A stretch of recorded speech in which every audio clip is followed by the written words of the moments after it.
Hello everybody, I hope you are doing well. Today we will talk about how to fix or how to solve the problem of Deepseek weekly on settings. In this page we click on apps, default apps, app settings. In this list you will scrolling down until you find Deepseek app. Here we click on first stop and we click OK. After that you will enter to the window of storage. Then we click on clear cache.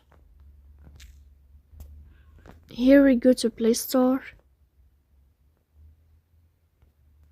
You will search about Deepseek app. Here we will uninstall your app and you will install it again, so please don't forget to purchase